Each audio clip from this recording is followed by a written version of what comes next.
औपचारिकता रहती है, हम लोग उस व्यक्ति को बुलाने का प्रयास करते हैं जिसका विषय विशेष के क्षेत्र में विशेष योगदान हो। तो एक परिचय की दृष्टि से सामान्य औपचारिकता है, मैं जिसके लिए नाम आमंत्रित कर रहा हूँ, हमारी ही छात्रा, हमारे महाविद्यालय की छात्रा, बीए ऑनर्स तृतीय सेमेस्टर की छात्रा तनुश्री का, कि वो आए और प्रोफेसर पूनम का परिचय दें, ताकि हम सब उनके बारे में और भी ज्यादा जान पाए। पूनम पूनम जी का परिचय तनुश्री के माध्यम से मैं नाम आमंत्रित कर रहा हूँ। तनुश्री, आइए, आप आमंत्रित हैं, प्रोफेसर पूनम का परिचय दें। जी सर, नमस्कार, मैं Tanushree Singh, Delhi college of arts and commerce में हिंदी ऑनर्स की द्वितीय वर्ष की छात्रा। आप सभी का महाकवि जयशंकर प्रसाद फाउंडेशन एवं Delhi college of arts and commerce के संयुक्त तत्वाधान में आयोजित सृजनात्मक लेखन कार्यशाला के चौथे दिवस पर आप सभी का स्वागत करती हूँ। आज का हमारा विषय है डिजिटल माध्यम और सृजनात्मक लेखन। आज की हमारी मुख्य अतिथि वक्ता आदरणीय प्रोफेसर पूनम कुमारी जी हैं। इन्होंने 1992 में रांची यूनिवर्सिटी से बीए किया, एमए, एमफिल और पीएचडी की डिग्री इन्होंने जेएनयू से प्राप्त की और तत्कालीन समय में जेएनयू में ही हिंदी विभाग में एसोसिएट प्रोफेसर के रूप में कार्यरत हैं। 23 साल का शिक्षण अनुभव है। 1999 से 2000 तक धौलपुर राजस्थान के सरकारी विश्वविद्यालय में हिंदी की प्रवक्ता के रूप में कार्यरत रही। 2000 से 2015 तक डीएस कॉलेज बीआरए विश्वविद्यालय आगरा में व्याख्याता के रूप में कार्यरत रही। 2009 में कैलिफोर्निया विश्वविद्यालय से आमंत्रित किया गया था। अंतर्राष्ट्रीय सहयोग परामर्श अनुसंधान परियोजना प्रमुख, संचार प्रौद्योगिकी, मीडिया, सीमांत समुदाय और भक्ति और आधुनिक संदर्भ, लघु समकालीन समय में भक्ति की प्रासंगिकता, श्रेष्ठ समीक्षित प्रकाशन, मध्यकालीन हिंदी काव्य का स्त्री पक्ष आलोचना, मध्यकालीन हिंदी भक्ति काव्य पुनर्मूल्यांकन के आयाम, स्त्री चेतना और मीरा का स्वरूप, अनामिका प्रकाशन, विद्यापति की पदावली स्त्री की नजर से, रासो काव्य और स्त्री, अनंग प्रकाशन, रुचि के क्षेत्र और विशेषज्ञता, प्रारंभिक हिंदी कविता, मध्यकालीन हिंदी कविता और नारीवाद की दृष्टिकोण, अंतर अनुशासनात्मक अनुसंधान, कविता लेखन, पुरस्कार और सम्मान, सर्वश्रेष्ठ शिक्षक के लिए 2 बार चयनित, भारत सरकार के यूजीसी की जूनियर और सीनियर अनुसंधान के अध्येता वृत्ति। अंत में अपनी वाणी को चंद शब्दों के साथ विराम देते हुए मैम को आमंत्रित करती हूँ कि वे आएं और हमें अपने वाणी से अनुग्रहित करें। हृदय में सकल उथल है, एक खारा तो दूजा सफल है। ये जो वेदनाओं का समंदर है मेरे भी अंदर है, फर्क सिर्फ इतना है वो दिखता है और ये मेरे ही अंदर है। धन्यवाद मैम, आप पधारें। बस एक पूनम, एक भूल सुधार है, सभी लोगों को बता दें कि वर्तमान में प्रोफेसर हैं, एसोसिएट प्रोफेसर नहीं, जवाहरलाल नेहरू विश्वविद्यालय के हिंदी विभाग में प्रोफेसर हैं। Thank you Poonam. चल, शुक्रिया, सबको बहुत धन्यवाद। सबसे पहले तो धन्यवाद मेरे मित्र सुजीत कुमार को, जो हम लोग साथ ही पढ़े हैं, और सुजीत से ऐसी अनौपचारिकता है जिसको मैं बता नहीं सकती। साथ साथ पढ़ने का जो एमए, एमफिल, पीएचडी हम लोगों ने साथ साथ कैंपस में किया और बिताया, तो एक घनिष्ठता और अनौपचारिकता हम लोगों के बीच है। और तो सबसे पहले सुजीत को धन्यवाद। और मैं प्रोफेसर ढींगरा साहब को, के.एल. ढींगरा साहब, करुण जी के नाम से जिन्हें लोग जानते हैं, को मैं अभिवादन करती हूँ उनको। और प्रोफेसर राजीव चोपड़ा जी, प्राचार्य DCAC, प्रोफेसर रमा जी, अध्यक्ष महाकवि जयशंकर फाउंडेशन, श्रीकांत पांडे जी, संयोजक IQAC DCAC professor Anil Rai ji मुख्य अतिथि जो इस कार्यक्रम के रहे होंगे, सबको सादर प्रणाम, सादर नमस्ते।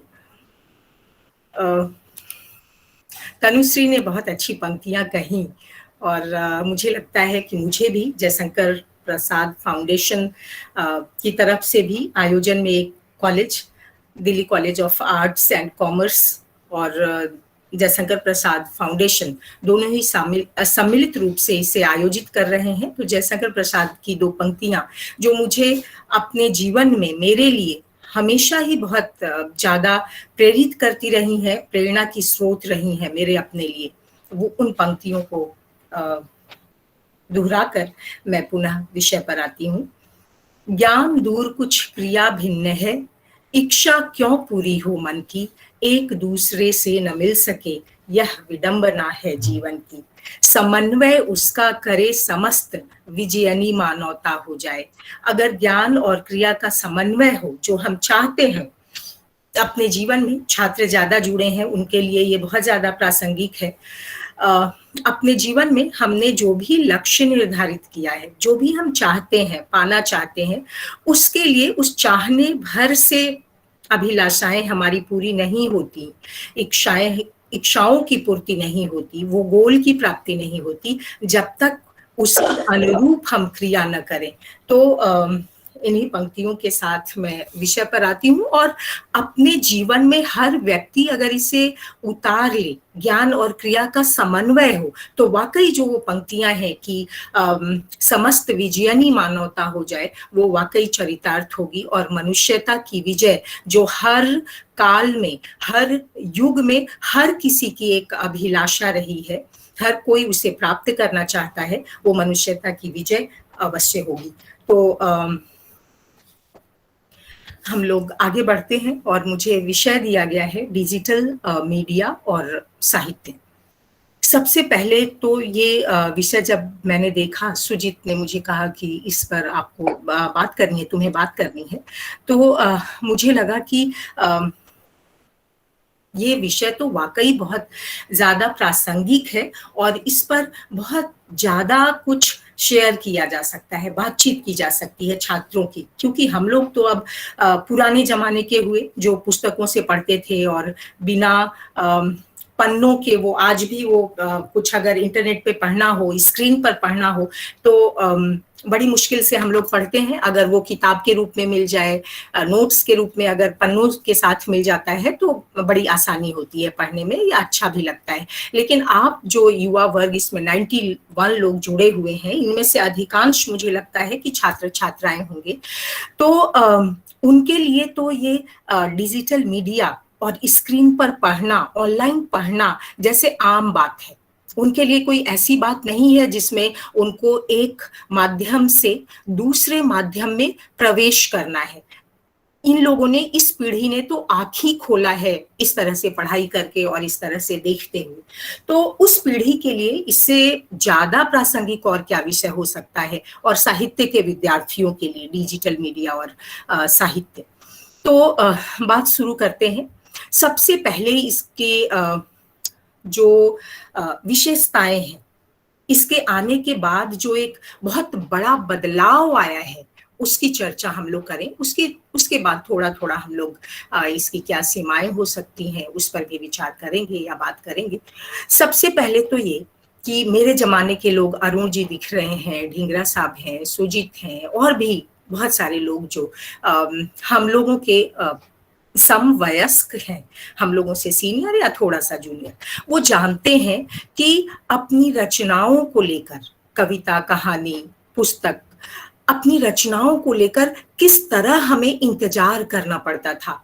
एक पत्रिका को फोन किया, फिर दूसरे को किया, तीसरे को किया, न जाने कितनी पत्रिकाओं के नाम हम लोग अपने टेबल पे रखते थे कि इसे अपनी कविता भेजनी है, इसे अपनी कहानी भेजनी है, और उनमें से बड़ी मुश्किल से आ पाता था कि हाँ आप भेजिए, बिना किसी रिकमेंडेशन के, बिना किसी संस्तुति के कि ठीक है ये छात्र है, छात्र जीवन की मैं बात बता रही हूँ, उसके बाद टीचर बनने के बाद थोड़ा सा परिचय का क्षेत्र बढ़ा, तो उस तरह से थोड़ा स्ट्रगल और कम हुआ छपने छपाने का। लेकिन छात्र जीवन की मैं बात कर रही हूँ कि बिना संस्तुति के तो छपता ही नहीं था, और कविताएं धरी की धरी रह जाती थी, कहानियां धरी की धरी रह जाती थी, लेख धरे के धरे रह जाते थे। मित्र मंडलियों में थोड़ा बहुत उसका पहुंच आप जानते हैं कि बहुत कम होता है। मित्र मंडली सुनती थी और कहती थी कि इसे तो छपना चाहिए, इसे तो ज्यादा से ज्यादा लोगों तक पहुंचना चाहिए, लेकिन वो पहुंचाए कौन, ये समस्या हमारे पास थी। और अगर कहीं भेज भी दिया जाए, संपादक महोदय अगर कृपा करके कह भी देते थे कि अच्छा ठीक है कविताएं तो भाई ठीक है छपेंगी, तो वो पता नहीं कब छपती थी या फिर पता नहीं कब छपेगी, वो आप इंतजार ही करते रह जाइए। और मैं अपने लिए बता रही हूँ कि जब मैं स्टूडेंट थी, कविताओं से हमेशा से लगाव रहा है, लिखा है मैंने कविताएं, बहुत कविता की अब तो किताब भी है। तो हंस को मैंने, अब तो राजेंद्र यादव जी नहीं रहे, आदरणीय राजेंद्र यादव जी सम्मानित, क्योंकि उन्होंने स्त्री विमर्श और दलित विमर्श के क्षेत्र में जितना कार्य किया, विमर्श बनाने के लिए, उसको एक बहस छेड़ने के लिए इन दोनों पर, उतना शायद किसी और पत्रिका ने हिंदी साहित्य में नहीं किया होगा। वो आदरणीय है, सम्माननीय है। मैंने उनको अपनी कविताएं भेजी थी और उन्होंने पढ़कर कहा था कि ये कविताएं तो अच्छी हैं, लेकिन कहा था कि पता नहीं कब छपेगी, इसकी मैं गारंटी नहीं दे सकता, क्योंकि जो आता है हम लोगों के पास एक कविताओं की लंबी लिस्ट लेके चला आता है, 4-5 कविताएं हाथ में दबाए हंस के ऑफिस में पहुंच गई। तो आज तक मेरी कविताएं खैर वो हंस में नहीं छपी और वो कविताएं वहीं रह गई। कहने का तात्पर्य ये कि एक लंबा स्ट्रगल होता था। पत्रिकाओं में अगर छप जाए तो जाने क्या लगता था कि धूप आरती बत्ती सब दिखा दें कि छप गए हम। अब वो खत्म हो गया है, अब वो समाप्त हो गया है। और वो क्यों समाप्त हुआ है? डिजिटल मीडिया की वजह से समाप्त हुआ है। आप जो कुछ भी लिखना चाहते हैं साहित्य की कैटेगरी में, अगर वो आता है और आप लिखना चाहते हैं तो आप लिखते हैं, अपना ब्लॉग बनाकर लिखते हैं, अपने फेसबुक पर डालते हैं, अपने ट्विटर पर डालते हैं। मतलब ढेरों साधन है, ढेरों माध्यम है आज आपके पास अपनी बातों को दूसरों तक पहुंचाने के लिए, अपनी संवेदनाओं, अपनी भावनाओं को दूसरे तक पहुंचाने के न जाने कितने माध्यम डिजिटल मीडिया ने आज प्रदान कर दिया है। और इसके लिए वो जो छपने की जरूरत होती थी और उसके लिए जो लाइन और प्रतीक्षा हुआ करती थी, वो अब समाप्त हो गई है। कम से कम आपके मित्र, कम से कम जो लोग भी साहित्य में रुचि रखते हैं, वो लोग आपको पढ़ते हैं, कमेंट भी करते हैं, तरह तरह के अब वो माध्यम आ गया है। तो इसके लिए डिजिटल मीडिया को शुक्रिया, बहुत शुक्रिया कि अभिव्यक्ति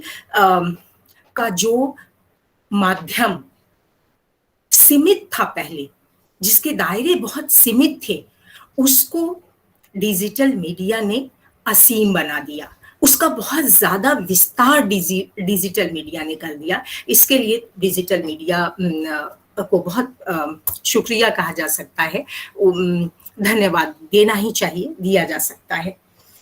उसके पश्चात एक और बात है कि जब पहले ये डिजिटल मीडिया नहीं था तो हम पन्नों पर लिखते थे और उसके पश्चात या लिख के कहीं छोड़ा, कहीं वो पता नहीं कितने पन्ने खो गए, पता नहीं कितने कॉपियों के पीछे आपने अपनी भावनाओं को उतार दिया और वो कॉपी कहीं रख दी, मिलते मिलते वो मिली नहीं। और फिर जब वो भावनाएं समाप्त हो गई, उस मूड में, जिस मूड में आप वो रच रहे थे, वो समाप्त हो गया, फिर वो मिला और फिर लिखने का मन ही ना रहा। तो इससे भी निजात दिलाया है ये इस डिजिटल मीडिया ने।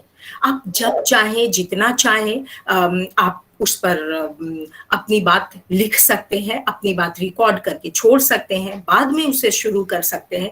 तो एक सहेजने की जो बात है, सहेज कर रखने की जो बात है, उसमें भी डिजिटल मीडिया का साहित्य के लिए कोई सानी नहीं है। मैं जैसे कई बार ऐसा होता है कि बोलने के बाद लिखना आता है। पहले हमारे मन में विचार आते हैं, विचारों को हम क्रमबद्ध करते हैं और उसके पश्चात उसे बोलते हैं और पुनः उसे लिपिबद्ध करते हैं, लिखते हैं। तो ये इस 4 चरण में कई बार ऐसा होता है कि कागज पेन के अभाव में, या कई बार ऐसा होता है कि उचित जगह के, स्थान के अभाव में हम लिख नहीं पाते थे और वो विचार कब काफूर हो जाता था वो पता ही नहीं चलता था। आजकल वो नहीं है। अगर 12 बजे रात में भी मेरे मन में कोई कविता आती है, कविता की कोई पंक्ति, कोई भाव, कविता पूरी तो नहीं कहूंगी, कोई भाव आता है तो फटाफट मैं उसे रिकॉर्ड करती हूँ और जब इच्छा होती है उसे मैं टाइप करती हूँ और उसे मैं डालती हूँ। तो कहने का तात्पर्य ये कि ये जो तात्कालिक रूप से आपके पास एक माध्यम मौजूद है अपनी भावनाओं की अभिव्यक्ति के लिए, ये बहुत बड़ी बात है, ये छोटी बात नहीं है। जो लोग मेरे समवयस्क हैं, जैसा कि मैंने पहले कहा, वो इस बात को महसूस करते होंगे, कर सकते हैं कि उसमें जब आप चाहते हैं अपने भावनाओं को अभिव्यक्त करना, उसी समय उसे अभिव्यक्त करने की सुविधा ये डिजिटल मीडिया हमें देता है। तो ये एक बहुत बड़ी बात है।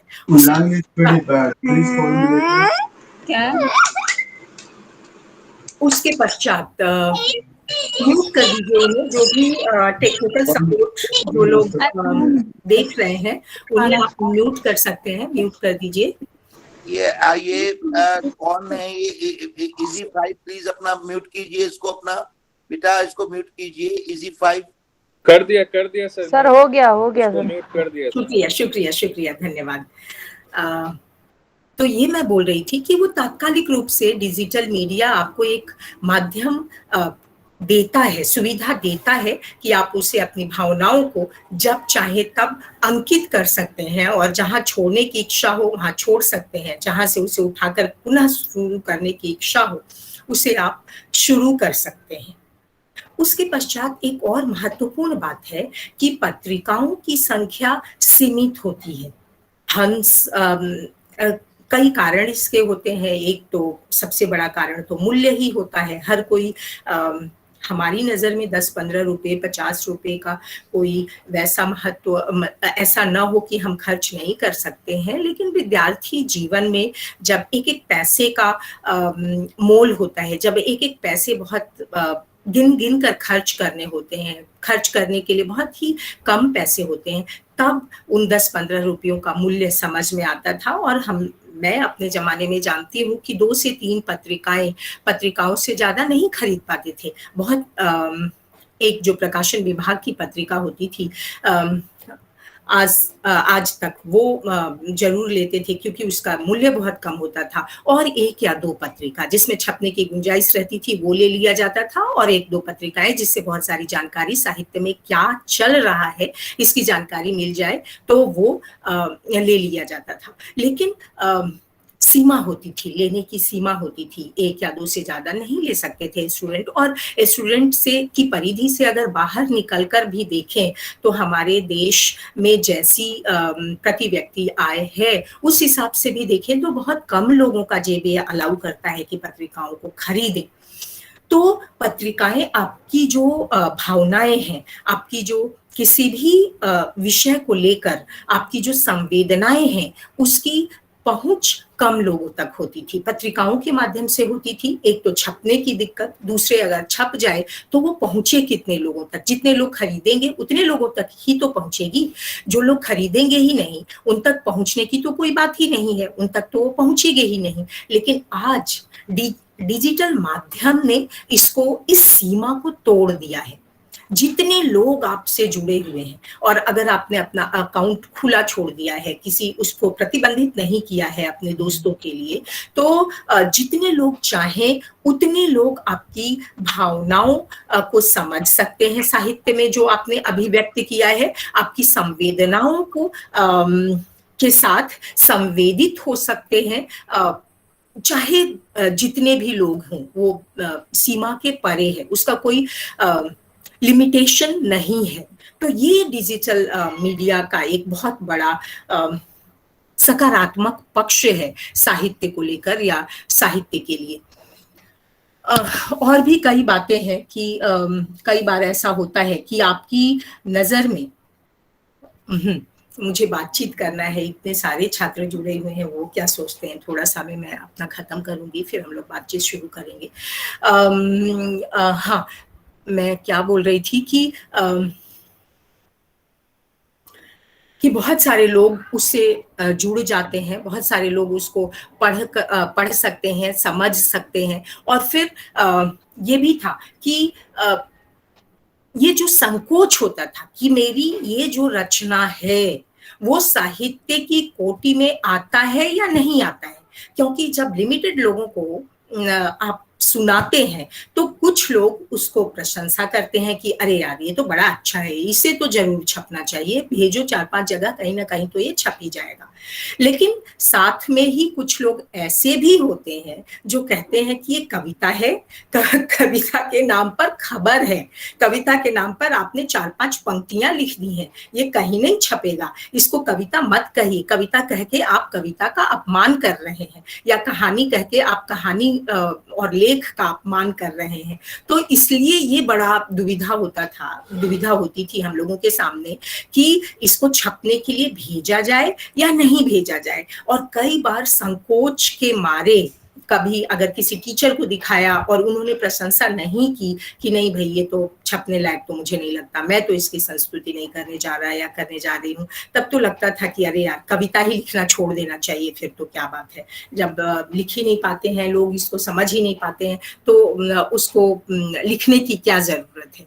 तो ये बात होती थी, मतलब एक संकोच जुड़ा होता था साहित्य सृजित करने वालों के लिए, खासकर युवाओं के साथ मैं कह रही हूँ। लेकिन डिजिटल मीडिया ने इस संकोच को हटाया है।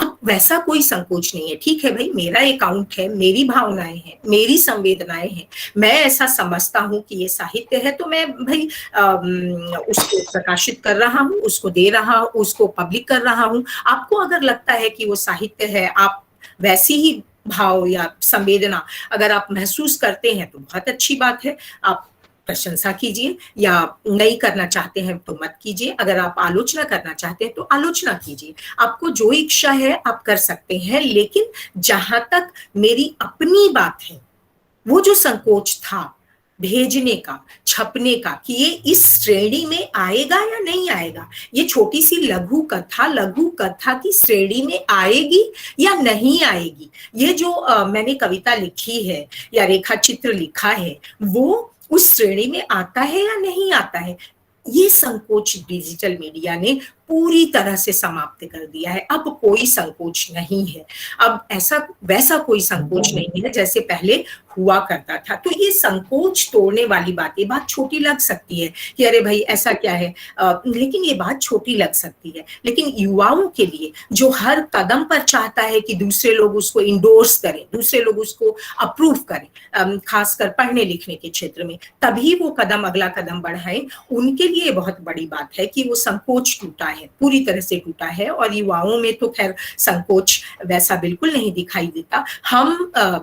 हमारे उम्र के जो लोग हैं, हमसे कुछ ज्यादा कुछ कम उम्र के भी जो लोग हैं, उनके पास भी अब कोई संकोच नहीं है, बड़े उत्साह के साथ, बड़े आनंद के साथ वे अपनी रचनाओं को डिजिटल मीडिया पर पोस्ट करते हैं और उसे देखते हैं। ये तो हो गई कि कुछ ऐसी बातें डिजिटल मीडिया और साहित्य के साथ जो इसकी विशेषताएं हैं और जो इसकी एक तरह से साहित्य के लिए उपलब्धियां हैं। अब थोड़ा सा हम आते हैं इसकी सीमाओं को भी देख लें, उसके बाद फिर हम लोग आप लोगों से बातचीत करेंगे, मैं आप लोगों से बातचीत करूंगी। थोड़ा सा सीमा मुझे एक तो जो लगता है वो मैं आप लोगों से शेयर करना चाह रही हूँ। पहली बात तो ये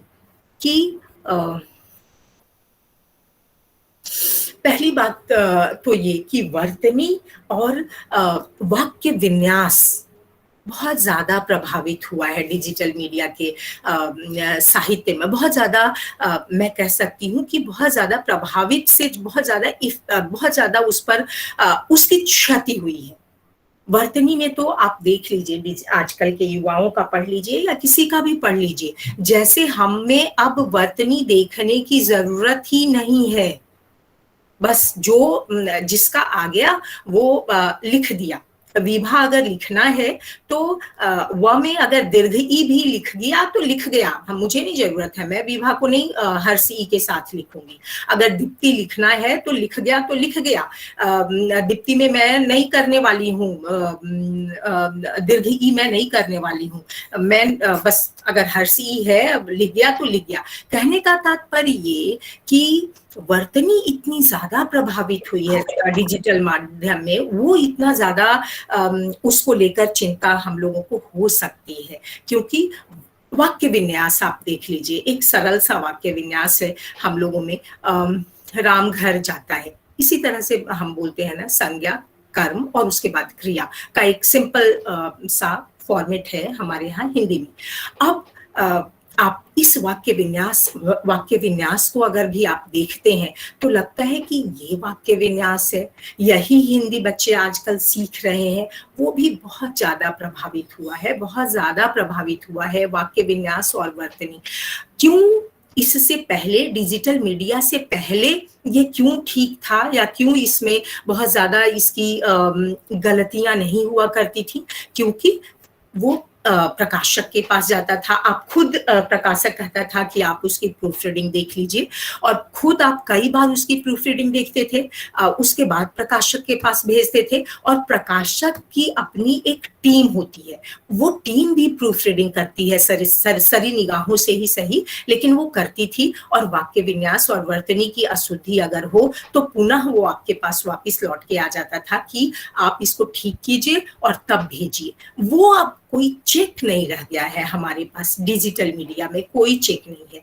आप दोबारा सोचते ही नहीं है वर्तनी को लेकर कि ये सही है या गलत है। डिक्शनरी देखने की तो बात ही छोड़ दीजिए, हम लोगों के समय में तो और कोई साधन गूगल तो था नहीं, तो हम लोगों के पास एमए में एडमिशन लेते ही सबसे पहले जो टीचर्स हमें सुझाते थे वो कहते थे कि भाई हिंदी टू हिंदी डिक्शनरी लीजिए, हिंदी टू इंग्लिश और इंग्लिश टू हिंदी आप लोगों के पास होगा, हम लोग जानते हैं, वो सबके पास होता है जो लोग एमए में पढ़ने आते हैं। लेकिन आप एमए हिंदी करने आए हैं, हिंदी से आपको मास्टर्स डिग्री करनी है, तो हिंदी टू हिंदी डिक्शनरी लीजिए, ताकि शब्द का सही अर्थ और उसकी वर्तनी आप सही लिखिए। तो ये बातें होती थी पहले, जो आज इस डिजिटल मीडिया में ये बहुत ज्यादा इफेक्ट हुई है, बहुत ज्यादा प्रभावित हुई है। और मैं अपने दोस्तों से, अपने युवा मित्रों से ये कहूंगी कि आप इस पर ध्यान दीजिए, थोड़ा सा पोस्ट करने के पहले वर्तनी और वाक्य विन्यास को चेक कर लीजिए, क्योंकि वो साहित्य है, वो न जाने कितने लोगों के पास आपकी वो भाव, आपकी वो संवेदना पहुंच रही है। तो कोई भी व्याकरण और वर्तनी अनुशासित करता है उस भाषा को, उस साहित्य को। और हम जानते हैं कि हमारे जीवन में अनुशासन का कितना ज्यादा महत्व है। जो अनुशासित व्यक्ति होता है वो हम लोग 5th 6th 7th 8th में पढ़ते ही हैं कि अनुशासन का महत्व पढ़ाया ही जाता है, डिसिप्लिन पढ़ाया ही जाता है अंग्रेजी और हिंदी में। तो कहने का तात्पर्य कि थोड़ा सा अनुशासित हो ले तो अच्छा है, ठीक है, उसमें समय तो लगता है, वर्तनी चेक करने में, देखने में समय तो लगेगा, डिक्शनरी चेक करने में, गूगल से चेक करने में, वाक्य विन्यास को देखने में समय तो लगेगा, लेकिन मैं अनुरोध करती हूँ कि वो समय थोड़ा सा लगाकर तब पोस्ट किया कीजिए, ताकि वो एक बढ़िया साहित्य के रूप में सामने आए। दूसरी बात जो बहुत ज्यादा प्रभावित हुई है, बहुत ज्यादा इससे एक सीमा के रूप में कह सकते हैं डिजिटल मीडिया का, दूसरी बात जो है वो ये है कि कहा जाता था, हम लोग जब पढ़ते थे तो पुरुषोत्तम अग्रवाल जी कहते थे क्लास में कि ऐसा भी नहीं होना है सस्यु की तरह कि भाषा विज्ञान का इतना बड़ा सिद्धांत रच दिया और उसको प्रकाशित नहीं कराया, उसको लोगों के पास लेके नहीं आए सस्यु की तरह संरचनावाद के लिए। और बाद में सस्यु के बाद जब उनके छात्र ने उस नोट्स को पढ़ा, तब वो सामने लेकर आए और तब वो हमारे सामने आया संरचनावाद और सारी चीजें। और वो भी नहीं होना है, सस्यू की तरह भी नहीं होना है कि लिखते जाएं और सोचे कि नहीं अभी ये कंप्लीट नहीं है, नहीं अभी ये पूर्ण नहीं है, अभी ये छपने योग्य या भेजने योग्य नहीं है, वैसा भी नहीं है। दूसरी बात जो मैं कहना चाहती हूँ, और मैं नहीं, वो पुरुषोत्तम अग्रवाल के शब्द हैं जो मैं आप लोगों तक पहुंचा रही हूँ। दूसरी बात जो कहा करते थे कि पंसारी की दुकान, हल्दी की एक गांठ मिल जाए तो पंसारी की दुकान भी नहीं खोल लेनी है कि अब तो मुझे एक गांठ मिल गई, अब मैं इसे मतलब अब मुझे ये बेचना है। पंसारी की दुकान खोल के उस गांठ को लेके बैठ गए, जबकि पर्याप्त वस्तुएं नहीं है। तो ये दोनों छोरों से, इन दोनों सीमाओं से हमें बचना है। सस्यू की तरह भी नहीं कि हमें इतनी अकूट प्रतिभा भरी है, हम लिख रहे हैं हमें, लेकिन हम उसको पूर्ण नहीं मान रहे हैं और उसको लोगों तक नहीं ला रहे हैं। दूसरी बात ये कि ना एक थोड़ा सा भाव आया, लिख के और उसको लोगों तक पहुंचा दिया, जबकि उस भाव में, उस आपकी वो जो संवेदना है, उसमें इतनी ज्यादा संभावनाएं हैं कि उस पर थोड़ा सा काम करने की जरूरत थी, उस पर थोड़ा सा और विचारने की जरूरत थी, और सोचने की जरूरत थी। तो कहानी, रेखा चित्र या जो भी आप कहना चाहे कह सकते हैं, कविता बहुत अच्छी बन पड़ती। तो पंसारी की दुकान भी नहीं खोल लेनी है, हल्दी की गांठ मिलते ही थोड़ा इंतजार करना है और उसको साहित्य की कैटेगरी में लाकर तब उसे हमें पोस्ट करना है, लोगों तक भेजना है। अब इसे सवाल ये उठता है कि साहित्य होता क्या है। कई लोग ये कई बार ये प्रश्न उठता है कि साहित्य क्या होता है। बस ये कह के मैं बातचीत के लिए शुरू करती हूँ कि साहित्य होता क्या है। बड़ा सरल सी बात है। भरत मुनि ने जो कहा है, 9 जो भाव बताए हैं, जो हमारे अंदर हमेशा विद्यमान रहते हैं, हमेशा विद्यमान रहते हैं स्थायी भाव के रूप में, और जब वो प्रकट होते हैं तो 9 रस के रूप में प्रकट होते हैं।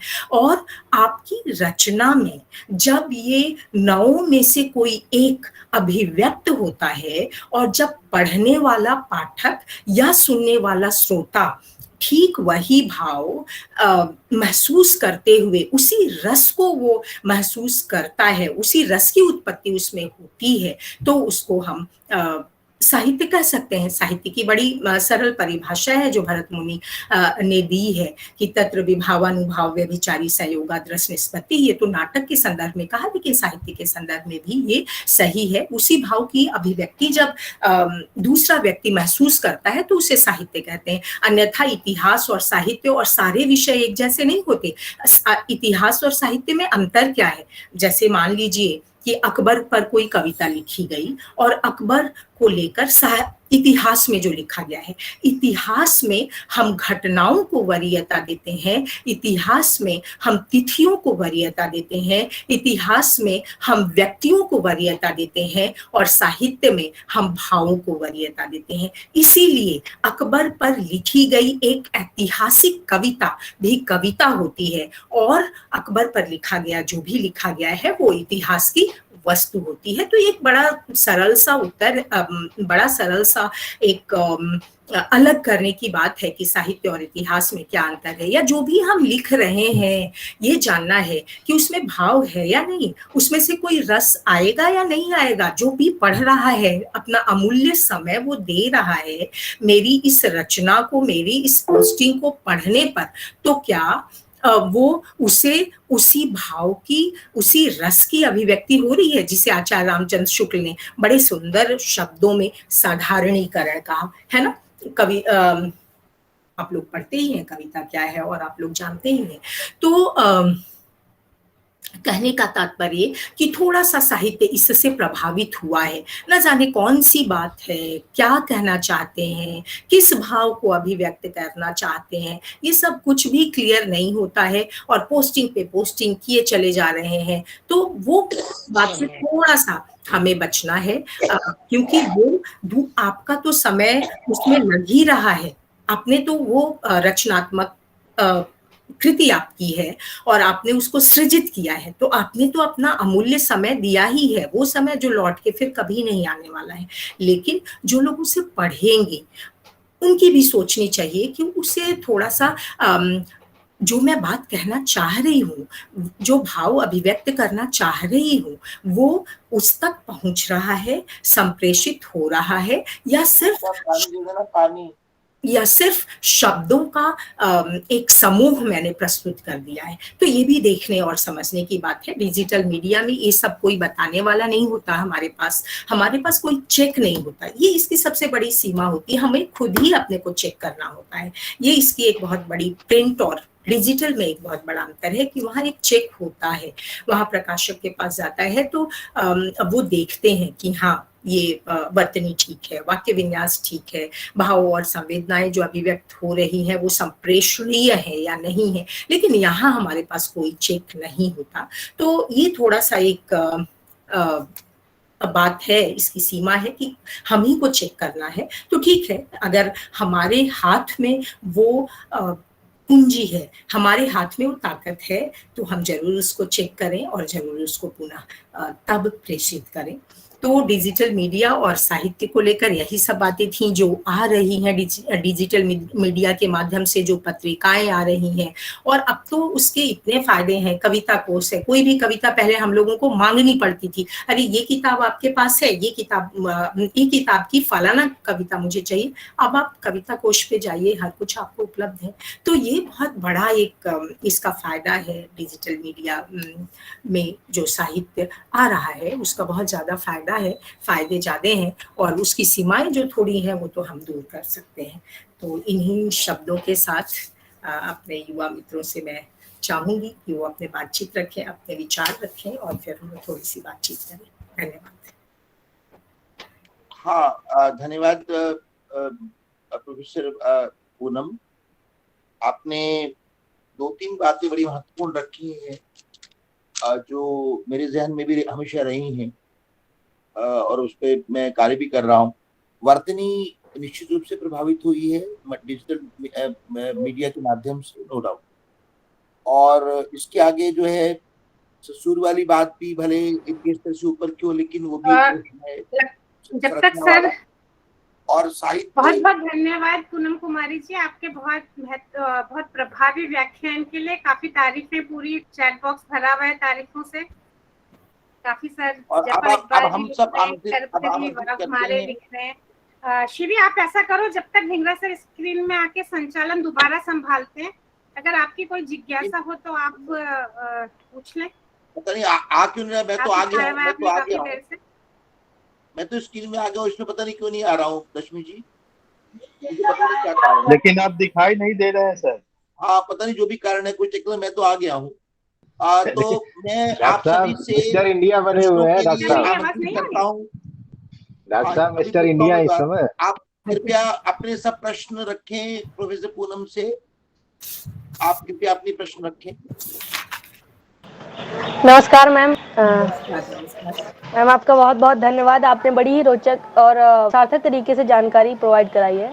तो मैम मेरा ये बोलना है कि ठीक है, जो पहले की कविताएं थी उनको कम प्रकाशित किया जाता था, आज तो कोई कुछ भी लिख ले रहा है, तो वो जो मैम गुणवत्ता में भी तो कमी आ रही है, तो उसके लिए हम मतलब क्या कर सकते हैं कि आज तो कोई कुछ भी लिख दे रहा है, जैसा कि आपने ही बोला, तो उसके लिए हम मतलब उसको कैसे सुधार सकते हैं या फिर हम क्या कर सकते हैं? तो बेसिकली देखिए, इसके लिए तो अब मैंने कहा ना कि चेक हम ही लोगों के पास है, हम ही लोगों को उसको चेक करना है, थोड़ी सी अपनी गुणवत्ता सुधारनी है। और ये पता चल जाता है, लॉन्ग टर्म में पता चल जाएगा। मान लीजिए आपने कुछ लिखा अपने ब्लॉग पे या अपने फेसबुक पे, हम लोग फेसबुक फ्रेंड है, मैंने आपकी 2-3 कविताएं, 2-3 पोस्टिंग पढ़ी, और अगर मुझे लगा कि अरे ये तो ऐसे ही लिखा जा रहा है, इसमें तो कुछ तथ्य नहीं, मतलब वैसे भाव और संवेदना तो है ही नहीं, साहित्य तो है ही नहीं, तो जिस कारण मैं वो पढ़ती थी, अब वो तीसरी चौथी बार से मैं पढ़ना छोड़ दूंगी।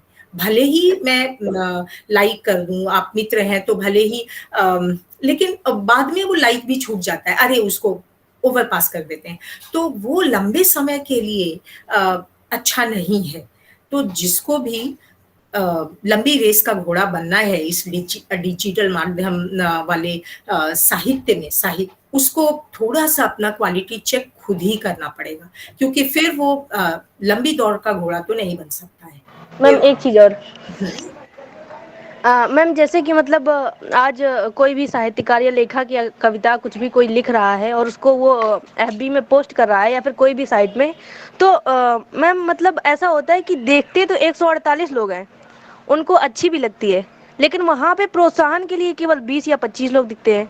तो क्या ऐसा नहीं होता है कि उससे हमारा मोरल मतलब डाउन किया जा रहा है, जबकि कंटेंट अच्छा हो रहा हो? तो इसका मतलब क्या, आप इस पे थोड़ा बताएंगे कुछ?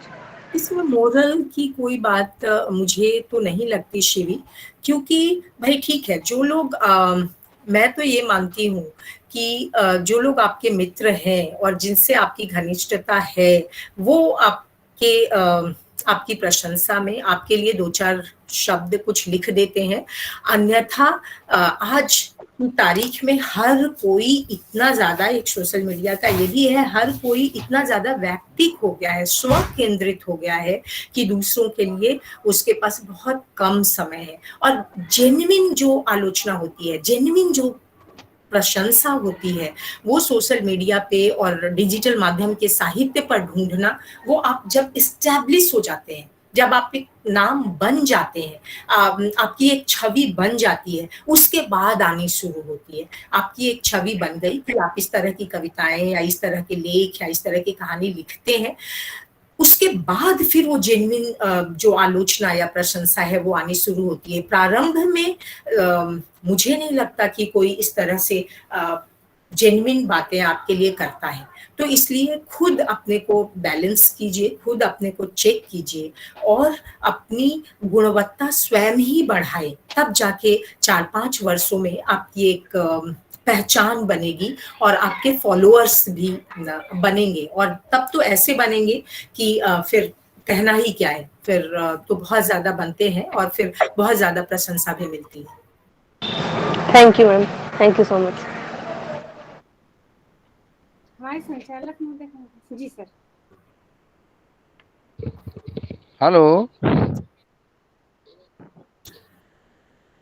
हेलो सर आपकी आवाज आ रही है सर? आ रही है आवाज। पूछिए सवाल पूछिए आप। मैं हाँ जी बुद्धिराम बोल रहा हूँ। मैम को नमस्कार। नमस्कार नमस्कार बुद्धिराम जी, नमस्कार। मैम ये तो हमारी भी समझ में अच्छे से आता है कि वर्तनी में अशुद्धियां आ गई हैं सोशल मीडिया के दौर में, लेकिन मुझे वो बात आपके श्रीमुख से क्लियर करवानी है कि जो पहले आपके दौर में जो है वो हंस जैसी पत्रिकाओं में बहुत ज़्यादा लंबे इंतजार करने पड़ते थे कविताओं के लिए या किसी भी आलेख वगैरह के लिए, तो अभी सोशल मीडिया के फायदे और गिना दीजिए प्लीज, या उस दौर की कोई बात बता दीजिए जिससे हमारी स्थिति और क्लियर हो जाए मेरे माइंड में। जैसे लंबा इंतजार करना पड़ता था पत्रिकाओं में कविता या कहानी या कुछ भी छपने के लिए, तो आप डिजिटल माध्यम से तो आप जब लिखते हैं तभी आप पोस्ट कर देते हैं, तो वो इंतजार नहीं रह जाता। जी मैम। यही बात है। मान लीजिए कि मैं कविता लिखती हूँ, अब तो मैं किसी पत्रिका में भेजती भी नहीं हूँ। अगर मुझे बहुत लगता है कि भेजूं तो मैं पोस्ट कर देती हूँ। अब तो पोस्ट करना भी छोड़ दिया है, मुझे लगता है कि पोस्ट भी क्या करना, दूसरे का समय बर्बाद करना है। जी तो अब मेल तो मैं वगैरह डाल नहीं करती हूँ। तो कहने का तात्पर्य कि अब आपके पास एक ऐसा माध्यम है जो किसी का मुहताज नहीं है प्रकाशित करने के लिए, लोगों तक पहुंचने के लिए। जी मैम, थैंक यू जी। हाँ अरुण जी, आपका सवाल नहीं? मेरा भी पूनम जी जी नमस्कार। नमस्कार नमस्कार। हाँ, मेरा भी ये प्रश्न था कि ये एक माध्यम तो लेखकों को, नवोदित लेखकों को, कवियों को एक माध्यम मिल गया है। जी जी। लेकिन इससे क्या है कि जो गंभीरता इसमें जो दिखाई नहीं दे रही है, जो वर्तनी का दोष है और उसका जो स्तर है रचनाओं का, वो उसमें भी कमी दिखाई देती है। और इतने लोगों की भरमार इस पर आ गई है, व्हाट्सएप है, फेसबुक है, हाँ ट्विटर है, इन सब माध्यमों से हम अपने विचार संप्रेषित कर सकते हैं। लेकिन उसमें जो स्तरीय जो दोष है, जो स्तर जो गिर गया है, उस पर जो है क्या है कि इस प्रकार ये लगता है कि अपना समय खराब करना है इस पर अपनी कोई चीज भेजकर। तो ये जो है ये इस माध्यम की सबसे बड़ा दोष मैं समझता हूँ। तो इसको हम लोग किस प्रकार दूर कर सकते हैं या क्या हो, इसके बारे में आप क्या कहेंगे कि इसका क्या भविष्य दिखाई देता है? अब तो यही है कि भाई लोग, अगर आप एक लेखक के रूप में, एक कवि के रूप में, एक सृजनात्मक व्यक्ति के रूप में पहचान बनाना चाहते हैं आने वाले वर्षों में, तो आपको बहुत ज्यादा सावधान रहने की जरूरत है। मैं युवाओं के लिए कह रही हूँ, बहुत ज्यादा सावधान। जो भी पोस्टिंग करें उसको सोच समझ के, परख के, साहित्य की कसौटी पर, वर्तनी, वाक्य विन्यास, सबकी कसौटी पर स्वयं परख कर उसे पोस्ट करें। और तब जो पाठक आपको पढ़ेगा उसमें से कुछ लोग छनते चले जाएंगे, आपको पढ़ने वाले और आपको पसंद करने वाले। और छन कर 3-4 वर्षों में जो लोग बचेंगे और जो लोग आपसे फिर जुड़ेंगे, वो असली आपको पहचान दिलाएंगे और आपकी पहचान होगी। प्रारंभ में एन केन प्रकारेण इतने लाइक मिल रहे हैं और इतनी प्रशंसा मिल रही है। प्रारंभ में वैसे तो जिसके जितने दोस्त होते हैं उसको उतना लाइक और उसको उतना प्रशंसा मिलती है। तो उससे बहुत ज्यादा उत्साहित होने की युवाओं को जरूरत नहीं है। मुझे ये लगता है कि थोड़ा सा धैर्यपूर्वक अपनी क्वालिटी से कॉम्प्रोमाइज न करते हुए 4-5 साल लेखन अपना जारी रखें और उसके पश्चात आपको एक नाम मिलेगा, जरूर नाम मिलेगा। आज कई नाम ऐसे हैं जो डिजिटल मीडिया के माध्यम से ही आए हैं और एस्टैब्लिश नाम। जी जी जी, नहीं बहुत सही कहा। और पूछिए ये क्या है कि ये लाइक्स वगैरह पर ही आदमी ये माने हम लोग भ्रम हो जाता है कि भाई चलिए इतने लाइक्स मिले हैं यानी मतलब हम अच्छा लिख रहे हैं, लेकिन ऐसी बात नहीं है ना। लाइक्स पे आपने पांडे जी मरने मतलब शोक में भी लोग लाइक्स डाल देते हैं। सही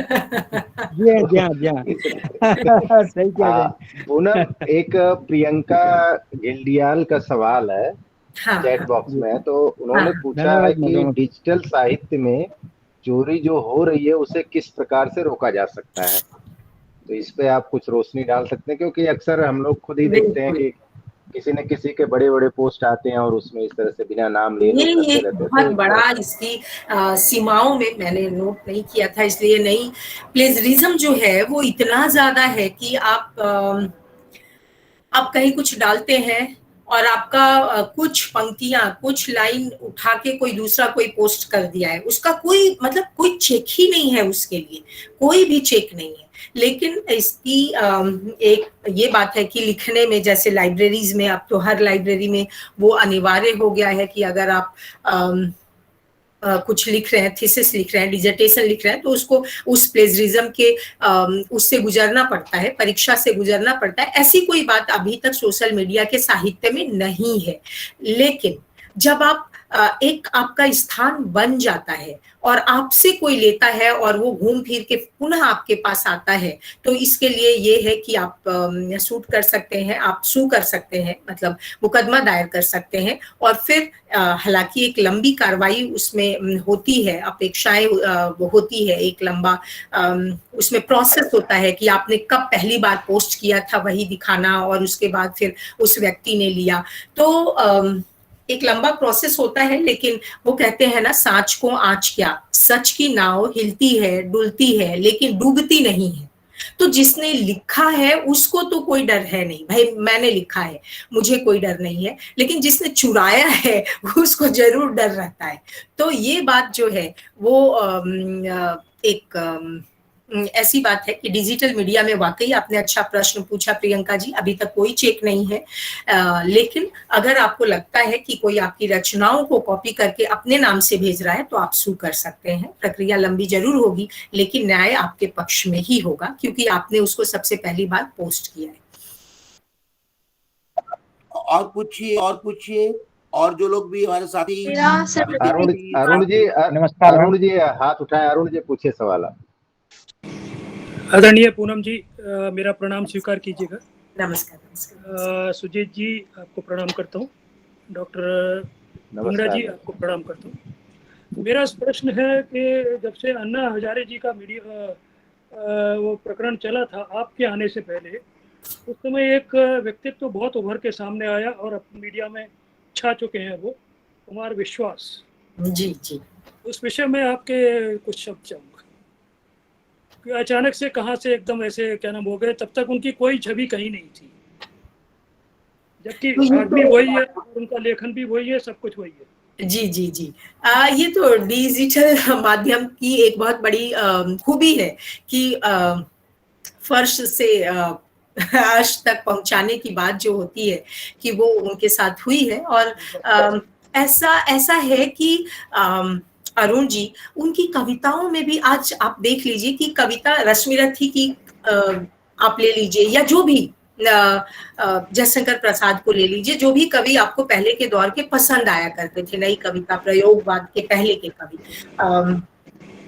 क्यों हम लोगों को कविताएं पसंद आती थी? क्योंकि उसमें लय होता था, उसमें तुक होता था, वो जबान पे चढ़ जाती थी। जैसे रश्मिरथ हो गया पूना ज्ञातवास, पांडव लौटे वन से साहस, पावक में कनक सदृश तब कर वीरत तोड़ लिए कुछ और प्रखर, सच है विपत्ति जब आती है कायर को ही दहलाती है, शूरमा नहीं विचलित होते फलेग नहीं धीरज होते, कांटों में राह बनाते हैं विघ्नों को गले लगाते हैं, है कौन विघ्न ऐसा जब में टिक सके जो वीर नर के मत में हम ठोक खेलता है जब नर पर्वत के जाते पांव उखड़ मेहंदी में जैसे लाली हो वर्तिका भी चुजियाली हो। कहने का तात्पर्य कि इसमें लय है। अब ये बचपन में रटी गई पंक्तियां मुझे आज तक याद है। अगर ये लय नहीं होता, तुक नहीं होता, तो मुझे वो पंक्तियां याद नहीं होती।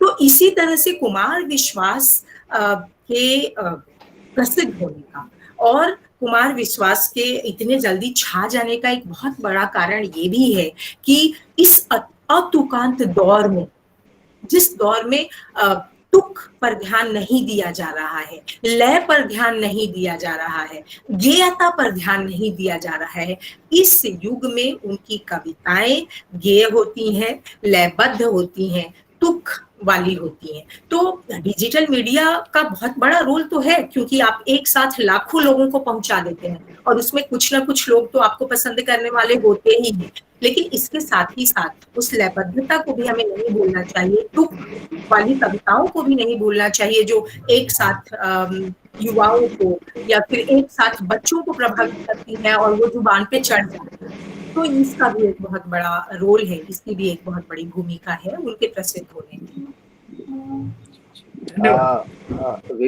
विवेक अपना सवाल पूछिए। आप विवेक पूछिए और जो लोग ये नमस्कार मैम। नमस्कार विवेक, नमस्कार मैम। सबसे पहले तो मैं आपका धन्यवाद देना चाहता हूँ जो आपने इतनी सार्वगर्भिक जानकारी हम छात्रों के साथ साझा की है। मैम मेरा प्रश्न ये है कि जब आप कविताएं लिखती थी शुरुआत में, तब की कविताओं में और आज की कविताओं में क्या अंतर है, और उस दौर के पाठकों में और आज के दौर के पाठकों में क्या अंतर? व्यक्ति अपने अनुभव के साथ बहुत सारी चीजें सीखता है और कविताएं एक तरह से अनुभवी बनती हैं। जैसे कई बातें हैं जो पहले जब छात्र जीवन में ऐसा प्रतीत होता था कि 8 बजे 9 बजे तक सो रहे हैं तो अरे ठीक है, हमने रात में पढ़ाई की है या रात में पढ़ना ठीक है, और दिन में कितने बजे जगे, 12 बजे जगे, 1 बजे जगे, ऐसा हम लोगों ने भी किया है। लेकिन अब इस उम्र के इस दौर पे जब बच्चे बड़े हो रहे हैं और हम लोगों ने जीवन का एक बहुत अरसा देख लिया है, बिता लिया है, इस दौर में अब अनुभव के साथ मैं युवाओं को बताती हूँ, अपने बच्चों को बताती हूँ कि बेटा रात सोने के लिए बनती है और दिन जो है वो काम करने के लिए बनता है, जल्दी सोइए और जल्दी उठिए। तो ये बात कहने का तात्पर्य ये कि ये बात मैंने अनुभव से सीखी है, ये अनुभव के बाद मैं कह रही हूँ। आपकी उम्र में मैं भी उससे सहमत नहीं थी और मैं भी वैसा ही करती थी जैसा आप करते हैं, रात में पढ़ना दिन में सोना। तो वो कहने का तात्पर्य कि जैसे अनुभव से व्यक्ति बहुत ज्यादा कुछ सीखता है समय के साथ, उम्र के साथ, वैसे ही कविताएं भी अनुभवी बनती हैं, कविताएं भी परिपक्व बनती हैं। और मेरी प्रारंभिक जो कविताएं हैं वो तो उसे मैं अब देखती हूँ तो मुझे तो यही लगता है कि हंसी ही आती है कि बाल मन, किशोर मन की वो कविताएं हुआ करती थी। लेकिन अब उसमें परिपक्वता आ गई है, अब उसमें संवेदनाएं जो हैं वो संवेदनाओं का फलक व्यापक हो गया है। और धन्यवाद पूछिए, और कौन पूछना चाह रहे हैं? कोई और प्रश्न पूछना चाह रहे हैं? सर मैं तनुश्री। जी सर, तनु आप पूछिए। जी मैम, मेरा प्रश्न ये है, आपने बहुत सारे रचनाएं की हैं जो नारीवादी सोच या फिर दृष्टिकोण पे है, तो मेरा बहुत ही सरल सा प्रश्न ये है कि आज के समय में डिजिटल माध्यम के होने के उपरांत नारीवादी दृष्टिकोण को रखने में कितनी आसानी हुई है उस समय के मतलब तुलनात्मकता के रूप में, अगर आप बता सकें तो, क्योंकि डिजिटल माध्यम का ही ये पूरी तरीके से है। अब मुझे लगता है कि सोच में बहुत बदलाव आया है।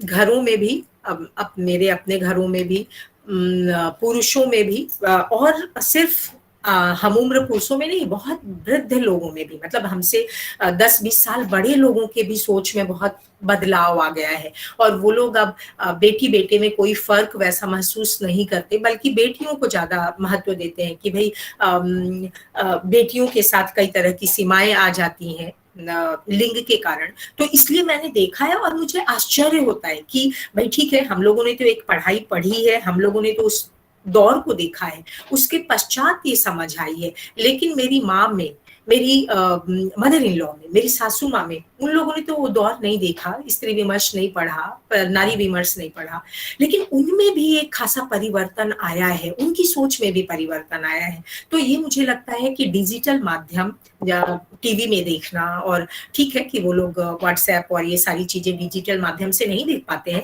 लेकिन टीवी चैनलों में देखकर और समाचारों को सुनकर, स्त्रियों के साथ कहीं कहीं जो होता रहता है, घटनाएं होती रहती हैं, उसको सुन और जानकर काफी उनकी दृष्टिकोण में भी फर्क आया है। तो मुझे लगता है कि डिजिटल माध्यम ने स्त्रियों के प्रति दृष्टिकोण को बदलने में एक भूमिका तो निभाई है, इसे हम अस्वीकार नहीं कर सकते हैं। लेकिन इसके साथ ही साथ एक ये भी बात है कि एक टीनेजर बच्चे को, 13-14 साल के बच्चे को स्मार्टफोन जो पकड़ा दिया जाता है, जो स्त्री के अंगों के बारे में ठीक से जानता भी नहीं है, जो अपने अंगों की क्या, उसके किस अंग की क्या विशेषताएं हैं, वो क्यों किस लिए बनी है, उसके बारे में भी उसको ठीक से अभी पता नहीं है। और उसके पास एक खुला संसार होता है, बिना चेक के एक संसार होता है, जिसमें वो एकांत में जाकर दोस्तों मित्रों के साथ प्रवेश कर लेता है, और फिर कई तरह की विकृतियां उससे सामने आती हैं, उसके अपने जीवन में, उससे जुड़े हुए लोगों के जीवन में। और एक मुझे लगता है कि इस पर हमें बहुत ज्यादा ध्यान देने की जरूरत है। ये अपने परिवार में तो हम चेक लगा सकते हैं, लगाते भी हैं, लेकिन समाज के रूप में, जिसके माता पिता को, जो गांवों में माता पिता हैं, उनको पता ही नहीं है कि ये चीज भी इस माध्यम में उपलब्ध है, और बच्चा ये चीज भी देख सकता है जो उसको अभी वर्जित है, जो उसको अभी नहीं देखना चाहिए। तो उनको कैसे कोई बताएगा, उनको कैसे कोई बोलेगा कि मत दीजिए स्मार्टफोन अपने बच्चे को इस उम्र में। तो ये एक बहुत बड़ा चैलेंज है हमारे समाज के सामने, हम लोगों के सामने, कि कैसे इसको रोका जाए, कैसे इसको चैनलाइज किया जाए कि बच्चे उस विकृति से बच सके। 9-9 साल के बच्चे, 10-10 साल के बच्चे सारा कुछ वो देख रहे हैं जो उन्हें इस उम्र में नहीं देखना चाहिए। तो ये समाज के सामने एक बहुत बड़ी गंभीर एक चुनौती है, और हम ही लोगों को आगे आकर इसके लिए कोई ना कोई रास्ता निकालना होगा, कि चैनलाइज करना होगा। तो एक डिजिटल माध्यम का अगर उसने प्रौढ़ों को, उसने अगर स्त्रियों के प्रति एक अलग दृष्टिकोण विकसित की है, एक अलग मानसिकता विकसित करने में अगर एक भूमिका अदा की है, तो डिजिटल माध्यम के कारण ही कुछ बच्चे जो हैं वो गुमराह भी हो रहे हैं इस क्षेत्र में। तो इसे हम लोगों को बहुत ज्यादा एक बैलेंस्ड अप्रोच अपनाते हुए समाज को और हम लोगों को कुछ न कुछ इस संदर्भ में करना चाहिए, ताकि स्मार्टफोन छोटे बच्चों को, जब वो परिपक्व नहीं होते हैं, उनको न दिया जाए। और इसके लिए मुझे लगता है कि स्वयंसेवी संस्थाएं और सरकार, जागरूक लोग कुछ करें। हो भी रहा है तो बहुत अच्छा होगा। बहुत बहुत धन्यवाद प्रोफेसर पूनम जी। निश्चय ही आज का जो आपका ये वक्तव्य था या आपकी सहभागिता जो थी, वो निश्चय कई पक्षों को उजागर करती है, हम सबके लिए भी और विद्यार्थियों के लिए भी। खास तौर से लास्ट का जो अंतिम आपका परिप्रेक्ष्य है वो और भी ज्यादा वर्तनी की बात भी निश्चित रूप से, और इसके अलावा जो है वो सर सुजीत जी ने और सारांश समग्र जी से सारांश समग्र और सुजीत जी का हाथ उठा हुआ है, पूछ लेते क्या कह रहे हैं। हाँ जी। नहीं, मैं यही कह रहा था ना, वो सारांश समग्र ने हाथ उठाया तो उसी बात को कहना चाह रहा था कि उनकी जिज्ञासा है। अच्छा, आप पूछिए, अगर और भी किसी का प्रश्न है तो मैं नहीं डॉक्टर साहब, इसलिए इन सब चीजों को थोड़ा सा ध्यान रखिए ना।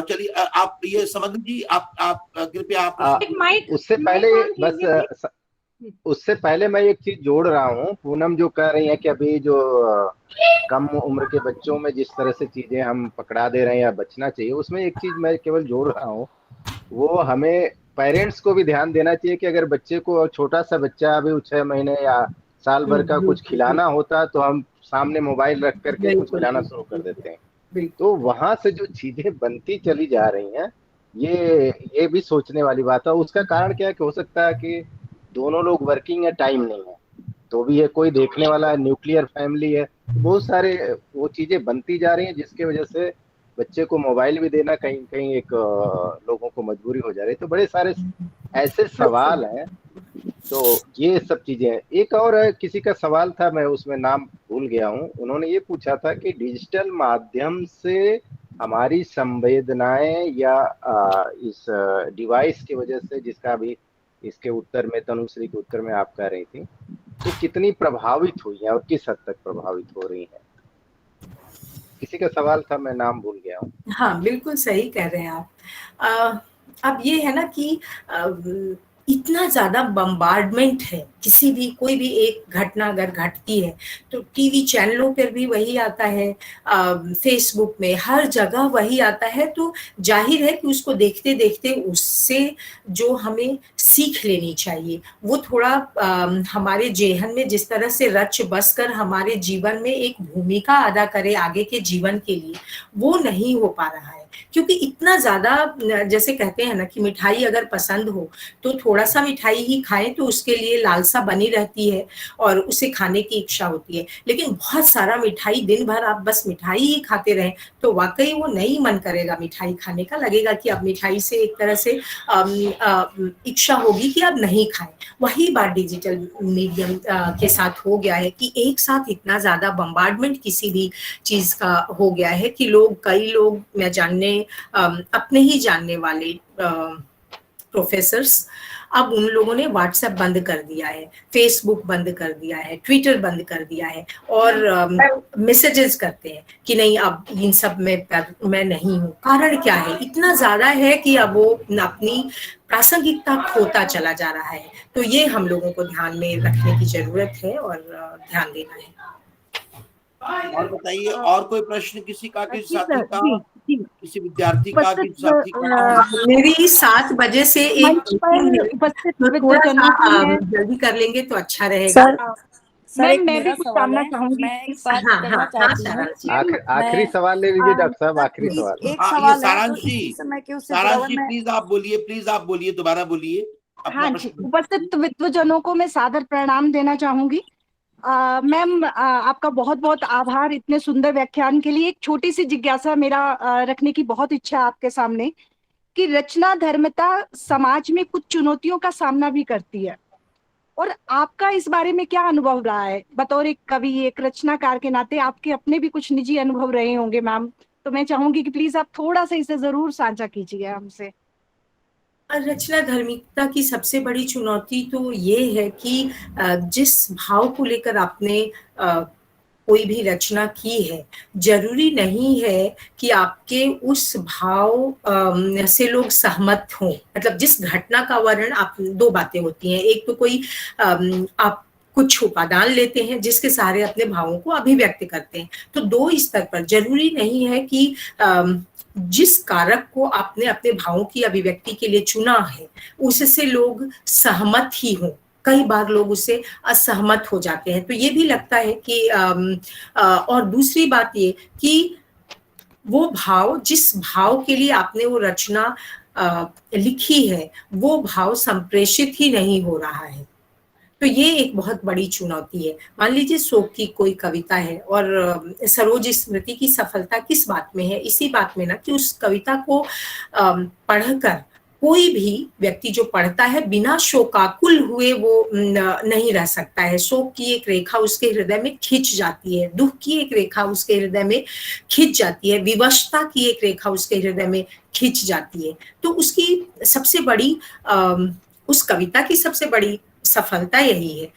तो कहने का तात्पर्य कि किसी भी रचना की चुनौती ये होती है कि जो भाव उसमें अभिव्यक्त किया गया वही भाव पाठक या श्रोता के हृदय में उत्पन्न हो रहा है या नहीं हो रहा है। और सफल भी रचना तभी होती है जब समान भाव पाठक या श्रोता के हृदय में उत्पन्न होता है। तो ये दो स्तरों पर चुनौती होती है, भाव की संप्रेषणीयता और दूसरे जिन उपादानों को आपने चुना है वो उपादान भी कई बार चुनौती होते हैं कि लोग उससे सहमत नहीं होते।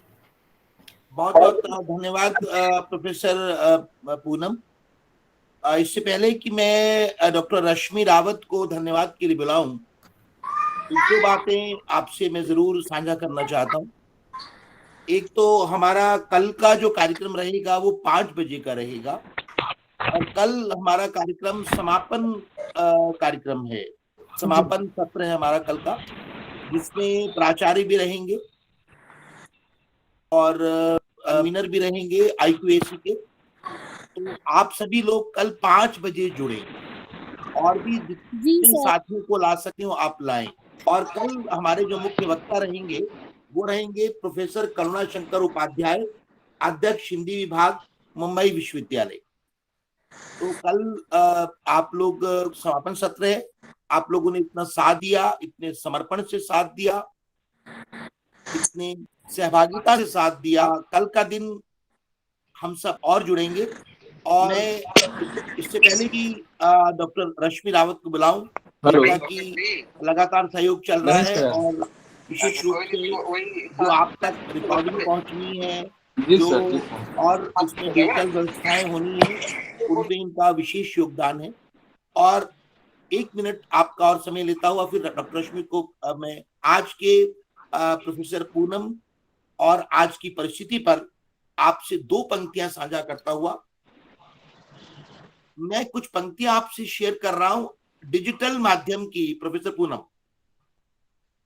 गम को डिलीट करें, गम को डिलीट करें, खुशी को सेव करें। गम को डिलीट करें, खुशी को सेव करें, दोस्ती को डाउनलोड करें, दोस्ती को डाउनलोड करें, प्यार को इनकमिंग करें, प्यार को इनकमिंग करें, नफरत को आउटगोइंग करें, नफरत को आउटगोइंग करें, हंसी को होल्ड करें और अपनी मुस्कान को सेंड करें। तो ये डिजिटल माध्यम की कविता के पंक्तियों के माध्यम से आपसे शेयर किया। और आखिर में डॉक्टर रश्मि आए, 2 पंक्तियां जो हमको डिजिटल माध्यम से खतरा है उसकी तरफ आगाह करता हुआ, सचमुच खतरा है, जितना समय हम दे सके उतने दें, नहीं तो अपने आप में रहें। इसके जितनी मैं रिसर्च की रिपोर्ट पढ़ रहा हूं, खतरे की रिपोर्ट, और मैं उसके आगाह करता हुआ कि घर पर आकर इसको भी देखें और भी काम करें। 2 पंक्तियां आपको समर्पित कर रहा हूं और इसके बाद प्रोफेसर ये हमारी साथी रश्मि रावत आएंगी, धन्यवाद देंगी।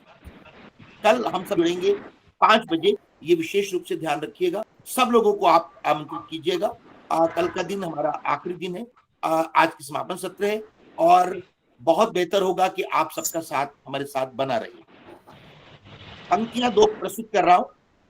तुझको बेहतर बनाने की कोशिश में, तुझको बेहतर बनाने की कोशिश में तुझे ही वक्त नहीं दे पा रहे। तुझको बेहतर बनाने की कोशिश में तुझे ही वक्त नहीं दे पा रहे हम।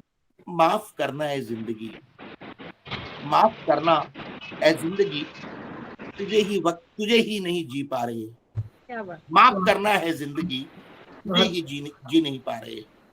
शब्दों के साथ मैं आमंत्रित करूंगा आज की हमारी धन्यवाद प्रस्तावक डॉक्टर रश्मि रावत। लगातार ये हमारे विभाग में बहुत वर्षों से हमारी सहयोगी है और विशेष रूप से क्योंकि आज प्रोफेसर पूनम डिजिटल माध्यम से जुड़ी हैं, डिजिटल व्यवस्था को हमारी यही देख रही हैं, और मैं चाहूंगा कि वो आए और हम सबको अपने शब्दों से जो है वो किसी न किसी रूप में सरसता पैदा करें। डॉक्टर रश्मि रावत, स्वागत है आपका। धन्यवाद सर मुझे बुलाने के लिए। माइक ऑफ कर दीजिएगा अगर आपका ऑन है तो। एक बार मुझे कोई जरा सा आवाज का फीडबैक दे दीजिए प्लीज। आ रही है रश्मि जी, क्लियर है, आप चिंता ना, आ रही है, साफ आ रही जी आ रही है रश्मि जी, आ रही है। क्योंकि वो एक्चुअली वो ऑर्गेनाइज लैपटॉप कर रहे हैं और बिल्कुल बगल में मोबाइल में बैठी हूँ तो मुझे बहुत इको हो रही है। सबसे पहले तो मैं Delhi college of arts and commerce, जिस न्यास महाकवि जयशंकर प्रसाद के सहयोग से हम इस सृजनात्मक लेखन पर 5 दिवसीय ई वर्कशॉप का आयोजन कर रहा है कॉलेज, सबसे पहले उनका आभार करती हूँ। उनके महामंत्री विजय शंकर पांडे जी का आभार, और कॉलेज के प्राचार्य प्रोफेसर राजीव चोपड़ा अगर इसकी अनुमति न देते तो ये कार्यक्रम हो ही नहीं सकता था, तो उनका सहयोग निरंतर हमें बना रहा, इसके लिए मैं प्राचार्य महोदय को धन्यवाद ज्ञापित करती हूँ। जैसे ही प्रोफेसर सुजीत जी ने इस प्रोग्राम की परिकल्पना रखी, प्रारूप और रूपरेखा समेत कि हमें ऐसा ये कार्यक्रम करना है, जिस तत्परता के साथ IQAC समिति के संयोजक श्रीकांत पांडे जी ने उसका सहर्ष स्वागत किया और कोई भी काम ना अटकाते हुए बहुत आसानी से सब हो गया, वरना इतने सारे लोग होते हैं तो एक बिंदु पर सहमति मुश्किल होती है। तो उनकी तत्परता और निरंतर सहयोग के लिए मैं श्रीकांत पांडे जी का भी आभार व्यक्त करती हूँ। और उद्घाटन सत्र में हमारे जो मुख्य अतिथि थे प्रोफेसर अनिल राय जी और महाकवि जयशंकर प्रसाद फाउंडेशन की अध्यक्षा प्रोफेसर रमा जी जो विशिष्ट अतिथि थे, उनके सानिध्य में सुप्रख्यात लेखक दिव्य रमेश जी ने जो शानदार वक्तव्य दिया और जो संबोधित किया प्रतिभागियों को, वो इतना शानदार आगाज रहा कि मैं उद्घाटन सत्र में इन तीनों ही महानुभावों का धन्यवाद किए बिना नहीं रह सकती कि वो जो उन्होंने एक टोन सेट कर दी कार्यक्रम की, वो आज चौथा दिन है और वो चौथे दिन तक लगातार बनी हुई है, तो उसके लिए मैं इन तीनों महानुभावों का भी आभार करती हूँ। आज प्रोफेसर पूनम कुमारी जी ने न केवल अपने कीमती समय में से समय निकाला, बल्कि उन्हें 7 बजे जाना है, उसके बाद भी वो बहुत मुस्कान भरे चेहरे से हमारी बात सुन पा रही हैं, धैर्य के साथ उनका कीमती समय निकाला और डिजिटल माध्यम और सृजनात्मक लेखन पे बहुत बेहतरीन वक्तव्य दिया। जिज्ञासाओं को प्रतिभागियों की जो इंटरवेंशन थी उसको बहुत धैर्य से और बहुत प्रखरता से उन्होंने संबोधित किया। उन्होंने अपने निजी अनुभवों से जोड़ते हुए बताया कि जब डिजिटल माध्यम नहीं था तो एक एक चीज के लिए कितना इंतजार करना पड़ता था और कविताएं बिसुरती रहती थी डायरी में, लेकिन उन्हें कोई जगह नहीं मिलती थी जहां वो पब्लिक की आंखों में जा पाए। उसके बाद उन्होंने बताया कि ये सारी चीजें कितनी सहज हो गई हैं आज की पीढ़ी के लिए कि वो तत्काल सब कुछ कर सकते हैं, लेकिन इस तत्काल करने में इस स्पॉन्टेनियस ढंग से जो आपको मंच मौजूद होता है, इसकी जो चुनौतियां हैं वो भी उन्होंने बताया। और जब प्रश्न के उत्तर में उन्होंने साहित्य की परिभाषा और उस धीमी आग में जलती हुई संवेदना की बात की, तो इससे ये पता चला कि जिसके पास ये मंच मौजूद है उनके पास कितनी बड़ी चुनौती है कि वो साहित्य को साहित्य रहने दें। साहित्य कहलाएगा तो वही जो साहित्य होगा, भले ही आपको छाप आप कितना भी लो। तो इन सारी बेशकीमती बातों के लिए मैं पूनम कुमारी जी का धन्यवाद ज्ञापित करती हूँ। इकोनॉमिक्स डिपार्टमेंट की प्रोफेसर शालिनी जी का तकनीकी सहयोग लगातार बना रहा। हमारे विभाग ने कई सारी चीजों में उनसे मार्गदर्शन लिया और वो लगातार बनी हुई थी हमारे साथ कि जब भी चाहे हम उनसे कुछ पूछ सकते हैं। इसके लिए मैं उनका आभार व्यक्त करती हूँ। जितने भी सुनने वाले प्रतिभागी जुड़ने वाले हैं, उनकी इतनी जीवंत उपस्थिति थी, लगातार वो शुरू से आखिर तक बने रहे और इंटरवेंशन करते रहे। तो अगर उनकी जीवंत उपस्थिति इसको दो तरफा संवाद ना बनाती तो ये वर्कशॉप बनने से रह जाती और कॉलेज का एक बोरिंग सा लेक्चर बन के रह जाती। तो उनका सहयोग भी बहुत बड़ा है, मैं उनका आभार करती हूँ। विद्यार्थियों ने भी और बाहर से आए अन्य जो विद्वजन है, उन प्रतिभागियों के लगातार प्रश्नों ने और टिप्पणियों ने हमारा उत्साह बना के रखा। उसकी जो ऊर्जा हमें मिली, कान ही ना हो तो फिर बातें पहुंचेंगी कहाँ। वो जो कान इन्होंने दिए, वो जो ऊर्जा इन्होंने हमें दी, जिसकी बात कल विभा रानी जी भी कर रही थी, उस सब के लिए मैं इनका धन्यवाद ज्ञापित करती हूँ। और बिल्कुल अंत में मैं हिंदी विभाग का नाम लूंगी, क्योंकि हिंदी विभाग के जने एक एक काम को उसके सदस्य एक साथ कर रहे थे। तो मेरे धन्यवाद ज्ञापन में वो शामिल है। अलग से मैं उनका धन्यवाद ज्ञापित क्या करूं, लेकिन मैं उनका नाम लेके नाम लेना चाहूंगी कि मैं पहले भी कह चुकी हूँ कि प्रोफेसर सुजीत कुमार जी की ये सारी की सारी परिकल्पना थी और बाकी सब लोगों ने जिस तरह से सहयोग किया, वो धैर्य, वो एक रास्ता दूसरे को बहने देने का रास्ता देना आराम से, वो आजकल के डिजिटल वाले समय में जहाँ चारों तरफ से बाधाएं आती हैं, वो कितना बेशकीमती सहयोग है, मुझे लगता है प्रत्येक जना इससे महसूस कर सकता है। तो वो भी कॉलेज के अन्य साथियों और विभाग के साथियों की तरफ से आया है। प्रोफेसर द्विवेदी आनंद प्रकाश शर्मा जी, वरिष्ठ साथी हमारे प्रोफेसर आनंद प्रकाश शर्मा जी, संजीव कुमार जी, अन्य साथी निहाल अहमद जी, पूरण चंद जी, प्रत्यय अमृत जी, हम मिलके किया। तो हम सभी की तरफ से ये धन्यवाद ज्ञापित है, इसलिए मैं अलग से उनका नाम नहीं ले रही हूँ। और कुछ छात्र हैं जो लगातार बने रहे। सबसे बड़ी बात ये कि क्योंकि छात्रों का नाम लगातार आ रहा है, तनुश्री का, सोनिया पेंजवानी का, अर्पिता का, तो सभी है, कुछ नाम छूट भी जाएंगे तो सहयोग सबका लगातार बना था। और शिवी लगातार रिपोर्टिंग में और बहुत सारी चीजों में हमारी मदद कर रही है। बीए प्रोग्राम फर्स्ट सेमेस्टर की शिवी सिंह, मैं उनका भी धन्यवाद ज्ञापित करती हूँ। और अंत में मैं ये कहना चाहती हूँ कि जो धन्यवाद ज्ञापन का काम मुझे सबसे बड़ा काम लगता है, क्योंकि मुझे डर लगती है कि मुझसे किसी का नाम छूट जाएगा और बहुत दिल में होता है, पूरे टाइम आप कृतज्ञ महसूस कर रहे होते हैं पर नाम छूट जाता है। आज मुझे ये डर बिल्कुल भी नहीं लग रही है, क्योंकि डे 1 से इतनी ज्यादा एनर्जी इस कार्यक्रम में रही है और इतना स्वस्थ मिजाज से सारे लोग शामिल हैं, लोकतांत्रिक माहौल है। तो मुझे पता है कि अगर ऐसा होगा भी तो उसे बहुत स्वस्थ ढंग से लिया जाएगा। 5 दिन हमारे हिंदी विभाग के प्रभारी डॉक्टर के ढींगरा करुण जी ने जिस बेहतरीन ढंग से इस पूरे कार्यक्रम का संचालन किया है, उसका बहुत बहुत आभार। अभी उनका तो 5वां दिन बचा हुआ ही है। सुजीत जी ने इतनी लंबी चौड़ी रूपरेखा लाके रख दी और उस समय इस जिम्मेदारी को संभालने में से हम में से कोई भी तैयार नहीं था। तो बाकी बची खुची तो हम सब ने मिलके संभाली, पर इसका मोर्चा तो उन्होंने अकेले पहले दिन से ही संभाल लिया था, 5 दिन तक अकेले उन्होंने ही संभाला। इसके लिए मैं डॉक्टर करुण सिंह ढींगरा जी का भी बहुत आभार करती हूँ और रेखा वर्मा जी जो कॉलेज की बाहर की हैं, लेकिन और रक्षा जी जो लगातार हमें कार्यक्रम में बाहर से सहयोग दे रही हैं, ये फॉर्म वगैरह क्रिएट करने में, और रक्षा जी तो बहुत सारी चीजों में, तो उनका भी मैं आभार व्यक्त करती हूँ। बहुत बहुत धन्यवाद आप सभी प्रतिभागियों का, जिनकी मैं मुस्कान देख पा रही हूँ 2 घंटे पूरे कार्यक्रम के होने के बाद। धन्यवाद। बहुत बहुत धन्यवाद। मैं एक चीज छूट गया डॉक्टर